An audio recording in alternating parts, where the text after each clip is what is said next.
ನಮಸ್ಕಾರ. ಈ ದಿನದ ಪ್ರಮುಖ ಸುದ್ದಿಗಳು. ನೀನು ಅಲ್ಪಾಯುಷಿ ಎಂದು ಹೇಳಿದ ಜ್ಯೋತಿಷಿ, ಸಾಫ್ಟ್ವೇರ್ ಉದ್ಯೋಗಿನಿ ಆತ್ಮಹತ್ಯೆ.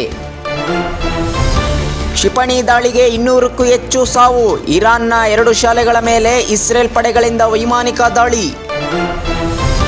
ಇರಾನ್ನ ಖಮೇನಿ ಹತ್ಯೆ ಖಂಡಿಸಿ ಚಿಕ್ಕಬಳ್ಳಾಪುರದಲ್ಲಿ, ಅಲಿಪುರದಲ್ಲಿ ಅಘೋಷಿತ ಬಂದ್. ಜನರಿಂದ ವಿವಿಧ ಪ್ರತಿಭಟನೆ. ವಿದ್ಯಾರ್ಥಿನಿ ಮೇಲೆ ಲೈಂಗಿಕ ದೌರ್ಜನ್ಯ, ವಸತಿ ಶಾಲೆಯ ಮಾಲೀಕ ಮತ್ತು ಪ್ರಾಂಶುಪಾಲೆ ಬಂಧನ. ಜಮ್ಮು ಕಾಶ್ಮೀರ ತಂಡದ ಚಾರಿತ್ರಿಕ ಸಾಧನೆ, ಚೊಚ್ಚಲ ರಣಜಿ ಟ್ರೋಫಿ ಜಯಿಸಿದ ಕಣಿವೆ ಪ್ರದೇಶದ ತಂಡ.